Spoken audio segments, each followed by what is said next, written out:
Maligayang pagbabalik sa aking channel na Bako Recaps. Sa video natin ngayon ay ikikwento ko sa inyo ang buong Season 1 ng Action Survival Adventure Netflix series na may pamagat na Alice in Borderland. Simulan na natin.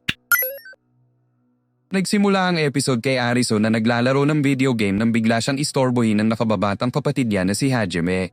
Napag-alaman natin na hindi pumunta si Ariso sa kanyang job interview para lang maglaro ng video game. Sinabihan siyang palamunin ng kanyang kapatid at sa kanyang pagbaba naman ay tuluyan na siyang pinalayas ng kanyang ama. Sa labas ay tinext niya ang kaibigan niyang si Karuve na busy na nakikipag-ano sa kanyang katrabaho. Dumating ang kanyang boss na nobyo rin ng babae kaya naman ay nakatikim siya ng suntok mula dito.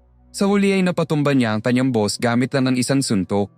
Walang response na natanggap si Ariso kaya naman ay tinext niya ang isa pa niyang kaibigan na si Chota. Kasalukuyan siyang nag-withdraw ng pera upang ibigay sa kanyang ina na nakaasa sa kanya. Matapos ang ilang sandali ay nakapag-group chat na ang tatlo at nag-meet up sa Shibuya. Nag-celebrate ang tatlo dahil bubukod na si Ariso na naging sanhi ng gulo sa kalsada. Na-distract rin sila sa fireworks dahilan upang bumangga ang isang sasakyan. Hinabol sila ng mga pulis kaya naman ay dali silang pumasok sa Shibuya Station at nagtago sa loob ng CR. Hindi nagtagal ay kinatok sila ng mga pulis nang biglang magsimatayan ng mga ilaw sa lugar at natigil ang pagkatok. Paglabas ay nagulat ang tatlo nang makitang tila ba naglaho ang lahat ng tao sa Shibuya maliban sa kanila. Bumalik si Karuve sa bar ngunit bigo siyang makakita ng tao. Si Chote naman ay pumunta sa kanyang opisina ngunit wala rin siyang nakitang tao. Bigo rin si Ariso na makakita ng tao sa kanyang paglalakad. Nag-meet up ulit ang tatlo at takang-taka sila lalo na't wala ring nasasagap na reception ng kanilang mga cellphone. Kinagabihan ay nag-celebrate sila Ariso at Chota dahil malaya na silang gawin ang kanilang gusto.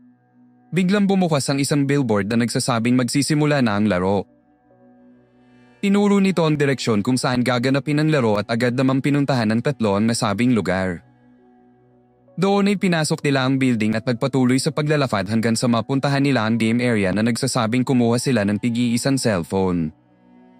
Pagkakuha ay isa-isa silang na-register sa laro. Dumating ang isang babaeng nagngangalang Saori na sinabing nasa loob sila ng isang palaro. Pinakita rin niya na bawal nang umatras pag nakapasok ka na sa game area.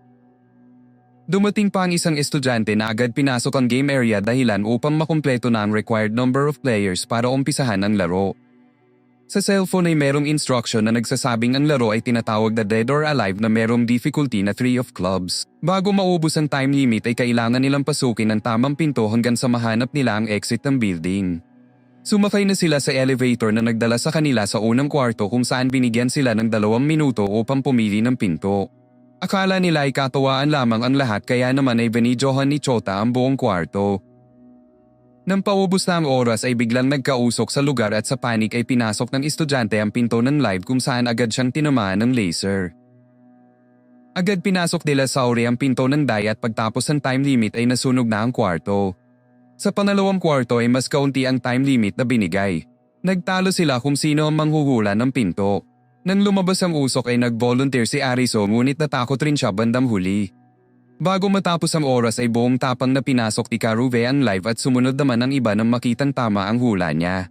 Sa sumunod na kwarto ay muli silang nag-away ngunit biglang pumasok sa isip ni Ariso ang BMW na nakapark sa labas ng building. Bago maubos ang oras ay pinasok niya ang pinto ng dai. Sa sumunod na kwarto ay ginamit ni Ariso ang kanyang photographic memory para ma-estimate ang layout ng building na dinrawing rin niya sa isang papel. Bago maubos ang oras ay napasok nila ang tamang pinto. Gamit ang layout sa papel ay madali nilang napasok ang tamang kwarto. Hindi in-expect ni Ariso ang posisyon ng mga pinto sa huling kwarto. Kaya naman ay pinanood niya ang video ng unang kwarto mula sa cellphone ni Chota at napagtanto na may sariling layout ang huling kwarto. Base sa posisyon ng building ay napasok nila Ariso ang tamang pinto ngunit naabutan ng apoy ang paan ni Chota. Sa huli ay nakalabas na sila ng building kung saan nag-notify sa kanila na nanalo sila ng 3 araw sa kanilang visa. Dumating ang isang lalaki na sinabing expire na ang kanyang visa. Hindi nagtagal ay tinamaan siya ng laser mula sa langit. Na-realize nila Ariso na kailangan nilang maglaro ng maglaro upang madagdagan ang araw sa kanilang mga visa dahil kamatayan ang kapalit kung naubos ito at nag-expire. Sa di kalayuan ay makikitang maraming tao ang tinatamaan ng laser beam dahil nag-expire na ang kanilang mga visa.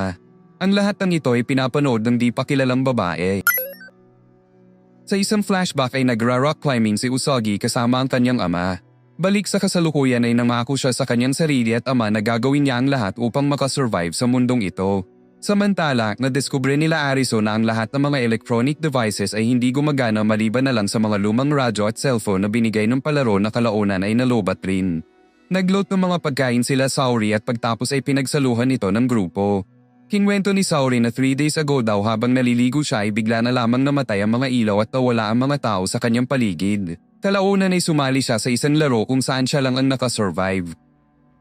Dahil sa kwentong ito ay nalaman ng grupo na hindi sabay-sabay na experience ng mga players ang sakunang ito dahil kahapon lamang na transport ang tatlo. Naisip naman ni Ariso na merong game master na nagpapatakbo ng lahat ng ito. Biglang sumakit ang injury ni Chota at agad naman siyang inalagaan ni Saori. Sila Ariso naman ay napagdesisyon ng sumali ulit ng laro upang madagdagan ang kanilang visa at makahanap na rin ng doktor para kay Chota. Sa sumunod na eksena ay pinakita na nagaganap ang iba't ibang laro sa iba't ibang sulok ng Tokyo. Pumasok si Usagi sa isang apartment at kumuha ng cellphone para ma-register sa larong ito. Dumating rin sila Ariso sa lugar at nag-register sa laro.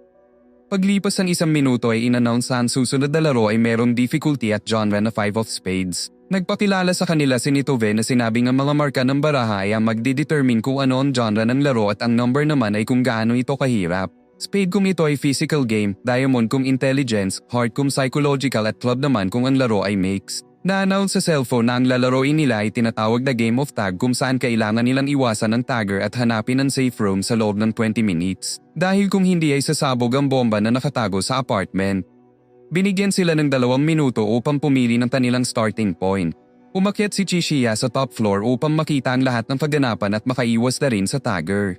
Samantala, nagdasal si Chota para sa kapakanan ng 2 niyang kaibigan. Dumating si Saori at pinainit siya.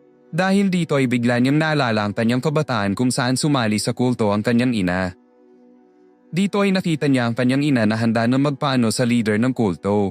Kinwento ni Saori na bago mangyari ang saunang ito ay nakipag-ano pa siya sa kanyang boss upang ma-promote sa trabaho. Pagtapos ay nag-ano ang 2. Gayunpaman sa isip ni Chota ay nagdadasal pa rin siya na sana makasurvive sila Ariso sa larong kanilang sinalihan. Nagsimula na ang laro kung saan agad inisa-isa nila Ariso ang mga kwarto upang mahanap ang safe room. Sa kanilang paghahanap ay nagulat sila nang makarinig ng putok ng baril at makita ang isang player na wala ng buhay. Sumulyap sila at nakita na ang tagger na agad silang binaril. Nagtakbuhan sila palayo sa tagger na nagawang mapaslan si Nitove. Nagpanik ang isang player at lumabas ng game area dahilan upang siya ay matamaan ng laser. Ang magkapatid na players ay napaslang rin ng tagger. Sumulyap ang tagger sa direksyon nila Ariso ngunit hindi niya nakita ang 2. Na-realize ni Ariso na hindi makakita ng buo ang tagger dahil sa suot nitong maskara. Sumigaw siya sa natitirang mga players na magsabihan sila ng lokasyon ng tagger upang makaiwas dito. Ni-report ni Usagi ang lokasyon ng tagger at ginamit niya ang kanyang climbing skills upang makaiwas sa baril ng tagger. Papasok na sana ang player sa isang kwarto nang bigla siyang barilin ng tagger mula sa malayo. Nakita siya ni Ariso na agad rin siyang tinulungang makaalis. Nakita ni Chishiya ang buong kaganapan at nagsimula ng maglakad. Nakasalubong nila Ariso ang player na si Aguni na gustong makipaglaban sa tagger. Kalaunan ay pumayag ang 2. Dumating rin si Usagi sa lugar na patuloy pa rin sa paghahanap ng safe room. Sinakripisyo ni Aguni ang kanyang kasama upang ma-distract ang tagger dahilan upang maka-atake sila. Nahirapan ng 2 na talunin ng tagger na balot rin ng armor. Gumamit rin ito ng itak at nagawang ma-injure si Karuve. Buong tapang na nilabanan ni Aguni ang tagger na nabusog mula sa kanyang mga suntok. Habang hinahanap ang safe room ay naalala ni Ariso ang pagbaril ng tagger sa player kahit na malayo ang distansya nito. Dahil dito ay na-realize niya na pinipigilan ng tagger na mapasok ng player ang kwartong iyon. Agad na pinuntahan ni Ariso ang kwarto kung saan nakasalubong niya si Chishiya. Nag-alangan siya na buksan ito ngunit dahil paubos na ang oras ay pinasok na nila ito. Lingid sa kalaman ng 2 ay may isa pang tagger sa loob ng kwarto na agad silang binaril. Ginamit ni Chishiya ang kanyang taser ngunit nakabangon rin agad ang tagger. Nagtago sa labas si Chishiya at natrap naman si Ariso sa isa pang kwarto kung saan natagpuan niya ang 2 button na kailangan pindutin ng sabay upang matapos ang laro. Sumigaw siya sa bintana patungkol dito at agad namang pinungo ni Usagi ang lugar. Napasok ng tagger ang kwarto at agad na binaril si Ariso na agad siyang sinugod. Dumating si Usagi sa lugar at agad namang binato ni Chishiya ang taser sa kanya dahilan upang mapatulog nila ang tagger. Bago maubos ang oras ay napindot ng 2 ang mga button. Nag-notify sa kanilang mga cellphone na nanalo na sila sa laro. Nagulat sila nung makita na ang tagger ay isa rin palang player at dahil bigo silang maprotektahan ng safe room ay biglang sumabog ang suot nilang collar. Maging sila Agony ay nagulat sa nangyari. Narinig ni Karuve ang radyo mula sa bulsa ng kasama ni Agony. Meron itong mensahe na nagsasabing alam na nila ang katotohanan at pinapabalik na sila sa lugar na tinatawag na beach. Bago pa man siya makapagtanong ay umalis na si Agony sa lugar. Nagsimula ang episode kay Ariso na nagigilty pa rin sa pagkamatay ng tagger. Dumating si Usagi na sinabing wala siyang dapat sisihin kundi ang pasimuno ng palarong ito. Sa bulsa ng tagger ay napulot ni Chishiya ang isang papel na may nakadrawing na hindi ko alam. Kinabukasan ay nagalak si Chota nang makita ang kanyang mga kaibigan na nakabalik ng ligtas. Sinabi ni Karuve sa kanila ang patungkol sa beach na narinig niya sa radyo. Hinala nila na isa itong evacuation center para sa mga players ng palaro. Binalak nila itong hanapin ngunit pinlano muna nila na sumali sa laro mamayang gabi dahil mag-e-expire na ang visa nila Chota at Saori. Bumalik si Karuve sa bar para kunin ang singsing na ipampo-propose sana niya sa kalaguyo niyan si Emi na jowa rin ng kanyang dating boss. Kinagabihan ay nagsimula na naman ang mga palaro. Tumungo ang tatlo sa lugar na tinatawag na Shinjuku Botanical Garden at pinasok ang game area nito. Nakita nila ang mga tools na pwede nilang gamitin sa larong ito. Kumuha sila ng cellphone at na-register na sa laro. Pinasuot sa kanila ang headgear na nagbigay sa kanila ng ID number. In-announce ang laro ay may difficulty na 7 of Hearts. Naninig ang kanilang mga itlog dahil ang Hearts ay isang psychological na laro na gagamitan nila ng puso at emosyon. Pinaliwanag na ang laro na tinatawag na hide and seek. May isang wolf at 3 sheep. Pag natitigan ng wolf ang isang sheep ay mapapasa na sa nasabing sheep ang role na wolf. Ang magiging wolf matapos ang 15 minutes ay ang mananalo sa laro. Sasabog naman ang mga collar ng matitirang 3 sheep. Agad nilang na-realize na isa lamang ang mabubuhay. Unang naging wolf si Chota ngunit dahil nalilito pa sila ay napasa ito kay Karuve na naipasa rin ng wolf kay Ariso. Pumulot ng armas si Saori at ang aksidenteng matitigan siya ni Ariso ay napasa na sa kanya ang wolf at dali-dali naman siyang tumakbo. Hinabol siya ni Karuve na may dala-dala ring armas. Kalaunan ay natagpuan siya ni Karuve na pilit siyang pinapatingin. Nagkaroon ng matinding away ang dalawa na nagresulta upang matigdan ni Saori si Karuve at mapasa ang wolf. Pilit na inagaw ni Saori ang wolf mula sa kanya sa pamamagitan ng paghampas sa injury ni Karuve. Hindi siya umubra kay Karuve na aksidente ring naipasa ang wolf kay Ariso. Agad na tumakbo si Ariso palayo sa kanila. Nagsalita si Chota sa mic at nagmakaawa sa kanila na itigil na ang kaguluhan ito dahil magkakaibigan silang lahat. Sa kawalan ng pag-asa ay nagdasal na lang siya. Na-corner nila Saori at Karuve si Ariso na pilit iniiwasang tumingin sa dalawa. Biglang dumating si Chota at pinigilan si Saori na makuha ang wolf mula kay Ariso. Gayunpaman ay naiwan si Karuve na agad siyang hinabol. Inanta ni Ariso na gamitin ang mga tools para tanggalin ang headgear ngunit sa huli ay mas nanaig ang kanyang takot na baka sumabog ang collar nito. Walang nagawa si Ariso kundi umiyak habang patuloy pa rin siyang hinahanap ni Karuve. Naalala niya ang nakaraan kung saan pinagsasalitaan siya ng masama ng sarili niyang ama at kapatid. Gayunpaman ay palaging nandoon sila Chota at Karuve upang pasayahin siya at makalimutan ng problema sa kanyang tahanan. Naalala naman ni Karuve ang sinabi ni Emi na isa siyang mabuting tao dahil palagi niyang iniisip ang kapakanan nila Chota at Ariso. Humagulgol sa iyak ang tatlo nang ma-reminisce nila ang kanilang masasayang alaala ng nakaraan.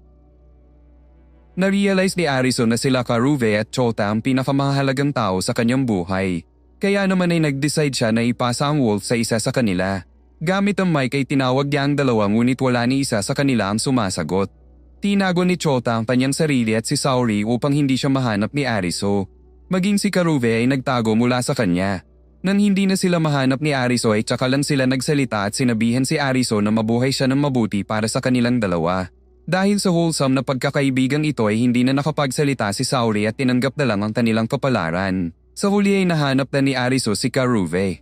Nagpasalamat ito sa kanya bago maubos ang oras at tuluyang sumabog ang suot niyang collar. Parang sumabog na pakwan rin ang nangyari sa mga leeg nila Chota. Nag-breakdown si Ariso at humagulgol sa iyak dahil sa sinapit ng kanyang mga best friend. Nagsimula ang episode kay Usagi na natagpuan ng depressed na si Ariso sa daan. Sinabi nito na gusto na niyang mawala kaya naman ay iniwan na siya ni Usagi. Pagbalik niya ay muli niyang nakita si Ariso na nakahandusay pa rin sa daan. Dahil dito ay naalala niya ulit ang nakaraan kasama ang kanyang tatay na isa palang tanyag na rock climber. Umaakyat ng bundok ang kanyang ama ng walang oxygen tank na gamit at ang stunt na ito ay hindi pinaniniwalaan ng publiko. Gayunpaman ay nanako siya kay Usagi na hindi peke ang kanyang stunt bago tuluyang umalis para sa isa na namang rock climbing. Lumipas ang ilang araw ay nabalita na nawawala ang kanyang ama. Ang hinala ng karamihan ay tinapos nito ang sarili niyang buhay dahil sa paninira ng media sa kanyang reputasyon bilang rock climber. Dahil dito ay na-depress si Usagi. Kinaumagahan ay nagising si Ariso sa tinitirhan ni Usagi. Binigyan siya nito ng pagkain ngunit nagigilty pa rin siya sa sinapit ng kanyang mga kaibigan. Sinabi ni Usagi na na-depress rin siya noon kagaya ng nararanasan ni Ariso ngayon.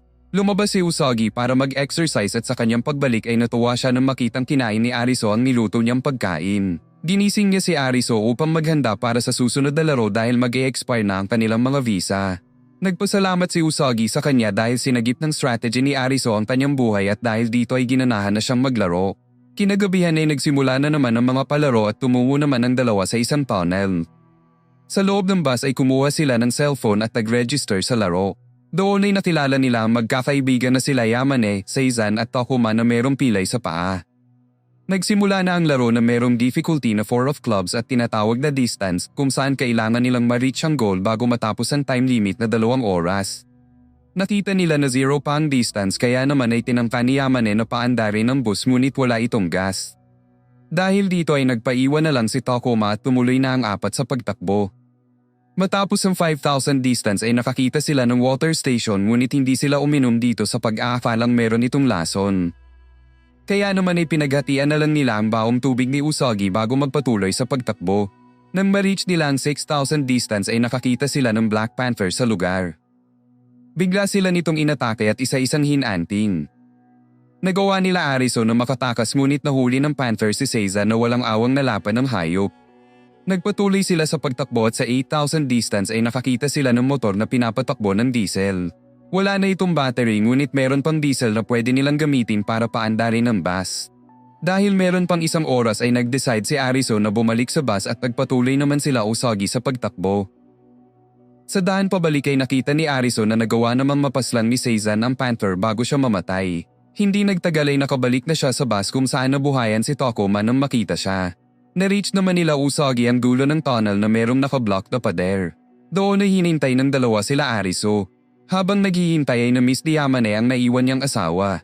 Ilan sandali pa ay isa-isang nagkalasa ng mga bolt sa pader na pumipigil sa baha. Agad tumakbo ang dalawa kung saan nadapa si Yamane.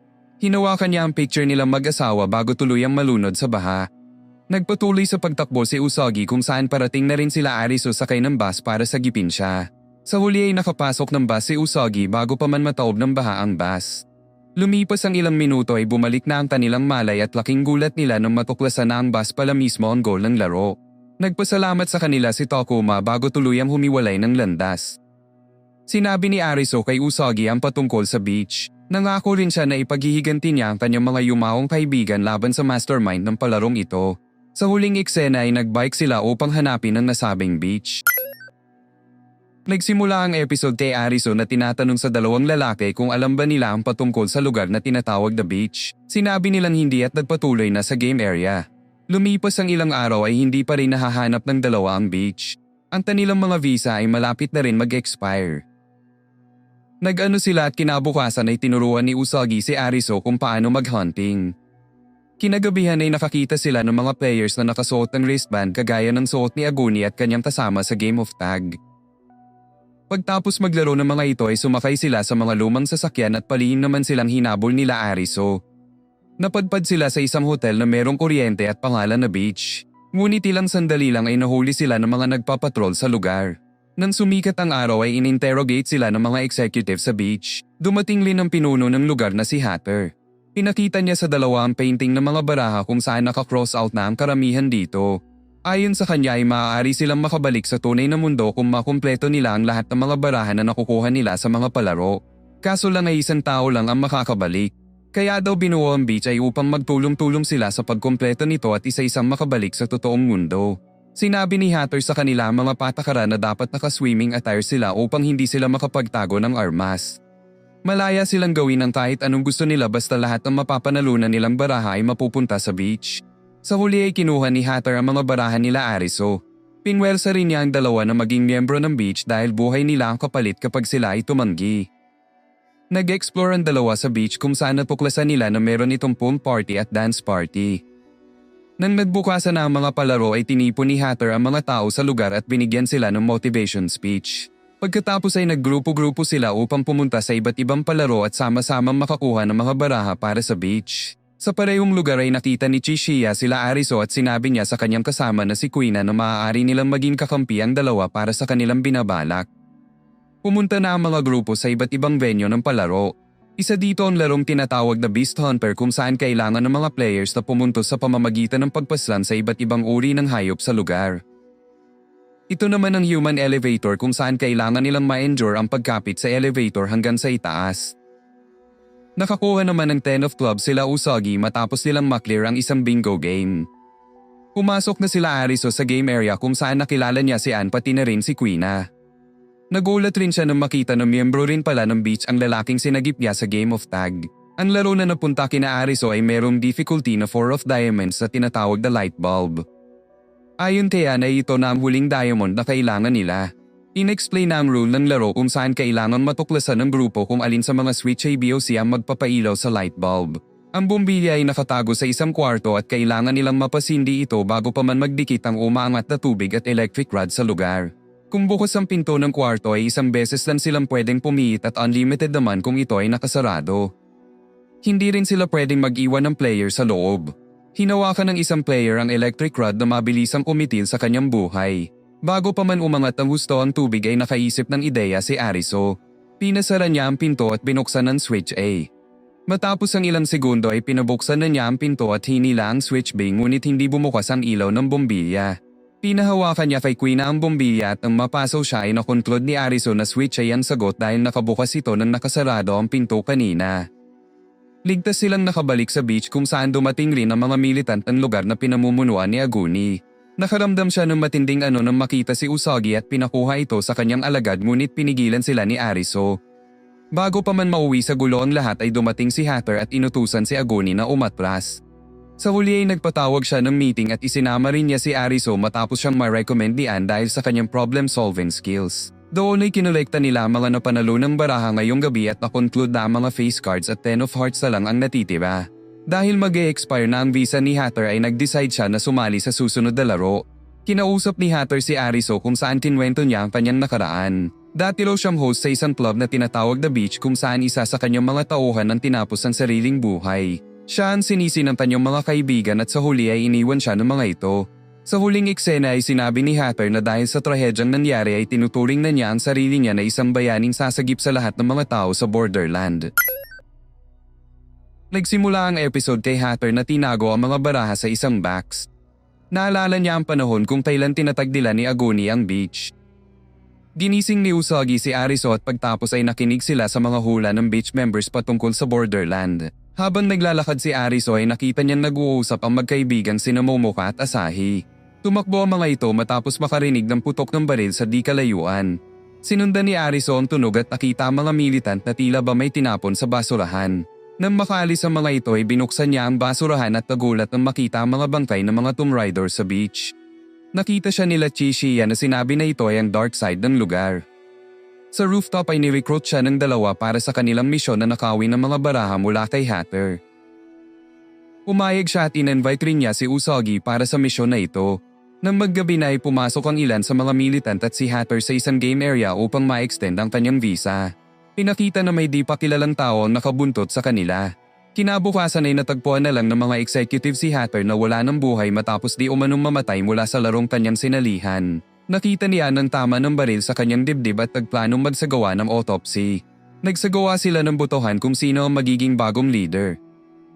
Kaso lang ay pinilit nila ni Rogi at last boss sa mga executive na bumoto para kay Aguni. Kaya naman ay siya na ang nahalal bilang bagong leader. Bilang tradisyon ay binuksan niya ang isang itim na envelope na naglalaman ng passcode ng safe box kung saan nakatago ang lahat ng baraha na kanilang napanalunan. Ipinalam ni Ariso kay Usagi ang strategy na ginawa ni Chishiya para makuha ang mga baraha. Ipinalam din nila ni Rogi sa mga miyembro na si Aguni na ang leader ng lugar. Nagbigay siya ng speech at habang nagsasalita siya ay nagbigay na ng go signal si Chishiya kina Ariso. Hinanap ni Ariso ang safe box habang naglo-lookout naman sa labas si Usagi. Nahanap na ni Ariso ang safe box at agad namang sinabi ni Chishiya sa kanya ang passcode na 8022 na binase niya sa suot na singsing ni Hatter. Sa kasamaang palad ay hindi gumana ang code at na-reveal na tinraidor sila ni Chishiya matapos nang isumbong kina Aguni ang lahat. Walang awang ginulpi ni Niragi si Ariso hanggang sa siya ay makatulog. Sa huli ay nakita ni Chishiya ang pagsulyap ni Aguni sa isang deer painting. Kinagabihan ay ginapos nila si Ariso sa isang upuan at iniwan doon habang hinihintay na mag-expire ang kanyang visa at matamaan ng laser. Nakuha naman niya ang bala ng baril mula sa katawan ni Hatter. Habang naglo-lookout si Queen ay pinasok na ni Chishiya ang kwarto at inangat ang deer painting. Nakita niya ang tunay na safe box at nabuksan ito matapos ilagay ang 8022 na passcode. Agad niyang kinuha ang lahat ng mga baraha sa box. Si Queen na naman ay muntik ng mabisto ni Last Boss kundi lang dahil sa kanyang alindog. Habang palis na ang dalawa sa beach ay hinayag ni Queen kay Chishiya na nagigilty siya sa ginawa nila kina Ariso. Sinabi ni Chishiya na necessary ang pagsakripisyo sa dalawa upang mapa sa kanila ang mga baraha. Bago pa man sila tuluyang makalabas ay napalibutan ng laser ang buong beach. Samantala tinangka ni Niragi na anuhin si Usagi ngunit kinagat nito ang kanyang bibig. Biglang saglit na namatay ang kuryente sa lugar at pagbukas ng mga ilaw ay laking gulat nila nang makita na nasa loob na pala sila ng isang game area. In-announce sa speaker na magsisimula na ang laro at makikita natin ang sandamakmak na cellphone para sa lahat ng miyembro ng beach. Pinakita rin na ang lalaroin nila ay may difficulty na 10 of hearts na ikinagulat nila Usagi na nakatakas matapos ma-distract ang mga humag. Pina-assemble silang lahat sa lobby ng beach kung saan isa-isang nag-register ang lahat habang si Ariso ay nakagapos pa rin sa kwarto. Naninig ang itlog ni Asahi matapos makitang wala ng buhay ang best friend niyang si Momoka. In-announce na ang laro na tinatawag na witch hunt kung saan kailangan nilang mahanap kung sino sa mga tao sa lugar ang killer. Pagtapos ay kailangan nilang ibato ang taong ito sa apoy sa labas. Sa huling eksena ay pinakitang meron lamang silang 2 oras para tapusin ang laro. Nagsimula na ang witch hunt kung saan una nilang pinaghinalaan si Asahi na best friend ng namatay. Pinakawalan siya dahil sa kakulangan ng ebidensya. Sunod na pinaghinalaan si Ann dahil sa dugo sa kanyang kamay ngunit pinaliwanag niya na mula ito kay Hatter. Nagulat ang lahat nang sabihin niya na pinatay si Hatter at hindi na-eliminate sa laro. Dumating si Aguni at inutusan ng kanyang mga militant na patayin at sunugin ang lahat sa lugar hanggang sa mahanap nila ang witch. Tumakbo ang lahat ng player sa lugar samantalang kumuha naman si Usagi ng cellphone para kay Ariso. Sa pagtakbo nila Asahi at Usagi ay nakatagpo nila sila Tata at Joe at pagtapos ay hinanap na nila kung saang kwarto nakakulong si Ariso. Walang awang pinagpapaslang ng mga militant ang mga player sa lugar. Nasaksihan ito nila Queen sa surveillance room at nakita rin nila si Ann na tila ba may hinahanap sa isang kwarto. Nagsimula naman si Last Boss ng sunog sa lugar at ang mga lumabas ay walang awang pinagbabaril ni Niragi. Sa kalagitnaan nito ay naalala niya ang nakaraan kung saan isa pala siyang loner at weirdo na walang awang binubuli ng kanyang mga kaklase. Biglang dumating sa lugar si Chishiya kaya naman ay uminit ang itlog ni Niragi. Naglaban ng dalawa kung saan hinagis ni Chishiya ang mga baraha at ang ma-distract si Niragi ay sinunog niya ito gamit ang isang DIY flamethrower. Samantala natuntunan ni Queen na si Ann at sinabi nito sa kanya na naghahanap siya ng mga sangkap upang makuha ang fingerprint mula sa murder weapon na ginamit kay Momoka. Nang mahanap niya ang mga ito ay binanggit niya kay Queen na dati siyang forensic expert sa tunay na mundo. Habang naglalakad pabalik kay Momoka ay humarang sa kanilang daan si Last Boss. Pinauna ni Queen na si Ann para harapin si Last Boss. Naglaban ng dalawa kung saan pinakita ni Queen na marunong siyang mag-martial arts. Gamit ito ay nagawa niyang makailag sa ilang mga atake ni Last Boss hanggang sa siya ay masipa nito. Sa kalagitnaan ng laban ay naalala niya ang kanyang nakaraan kung saan isa pa siyang lalaking nagngangalang Hikari. Pilit rin siyang pinag-aaral ng kanyang ama ng martial arts. Ngunit ang tunay na hilig niya ay ang pagpapaganda. Isang araw ay nahuli siya ng kanyang ama at pinalaya sa kanilang tahanan. Sa kanyang pag-alis ay nalungkot ang kanyang ina. Lumipas ang ilang taon ay muling nagkita ang dalawa. Sa pagkakataong ito ay isa na siyang transgender at pinalitan na rin niya ang kanyang pangalan bilang Queena. Natuwa ang kanyang ina sa pagbabagong ito at sinabihan pa siyang maganda. Naalala rin ni Last Boss ang kanyang nakaraan kung saan isa pala siyang tambay na ayaw ng mabuhay. Isang araw ay na-transport siya sa borderland at nang matapos niya ang unang laro niya ay na-realize niya na mas gusto niya sa mundong ito kesa sa tunay na mundo. Upang burahin ang kanyang nakaraan ay kinalbo niya ang kanyang sarili. Nagpatato rin siya sa mukha at katawan. Nagpatuloy ang laban ng dalawa kung saan nagawa ng saktan ni Queena si Last Boss. Sinubukan niyang gumanti ngunit sa puntong ito ay niyakap na ni Queen ang kanyang nakaraan. Gamit ang martial arts technique ng kanyang ama ay nagawang matalo ni Queen si last boss na nakatulog mula sa kanyang atake. Natuntunan niya ng bangkay at na-retrieve ang murder weapon. Agad niyang pinuseso ito at ilang sandali pa ay natuklasan na niya kung sino ang killer. Kaso lang paglabas niya ay nahuli siya ng mga militant at pinatulog. Samantala nakita nila Usagi ang isang militant member na ayaw makisama sa kanilang pagpaslang. Sa huli ay sinabi nito sa kanila na si Ariso ay nasa loob ng main building. Natalo nila Tata ang dalawang militant ngunit nabaril si Joe ng isang babaeng nagngangalang Psycho. Inatake ni Tote si Psycho at sa huli ay sinabi nito sa kanya na si Ariso ay nasa 4th floor. Pumasok na ang usok sa loob ng kwarto ngunit hindi pa rin nakakawala si Ariso sa pagkagapos. Nawalan na ng pag-asa si Ariso ngunit naalala niya ang kanyang nakaraan kasama sila Chota. Sinabi ng dalawa kay Ariso na gawin niyang makabuluhan ang kanyang buhay. Dahil dito ay nagawa ni Ariso na matanggal ang kanyang tape sa bibig. Sumigaw siya at humingi ng tulong hanggang sa marinig na nila Usagi kung saang kwarto siya nakakulong. Dumating ang dalawang militant sa lugar at ginamit naman ni Usagi ang kanyang skills upang makapunta sa kwarto ni Ariso. Naiwan naman sila Tata upang talunin ang dalawang militant. Natagpuan na si Ariso ni Usagi na agad rin siyang pinakawalan. Pagtapos ay agad rin siyang nag-register sa laro at pinaliwanag naman ng tatlo kay Ariso ang rules ng laro. Samantala halos maubos na ng militant ang mga tao sa lugar ngunit hindi pa rin nakiklear ang laro. Habang nakatitig sa apoy ay naalala ni Agoni ang nakaraan kung saan nalaman natin na magkaibigan pala talaga sila ni Hatter. Sinabihan siya ni Hatter na mabuhay ng mabuti at pinakita na naiyak si Agoni nang maalala ang pangyayaring ito. Inisip ni Ariso kung ano ang pumapasok sa utak ng Game Master at ilang minuto pa ay pumasok na rin sa utak niya kung sino ang killer. 15 minutes na lang ang natitirang oras sa laro kaya naman ay inutusan na ni Agoni ang kanyang mga alagad na tapusin ang mga natitirang players sa lugar.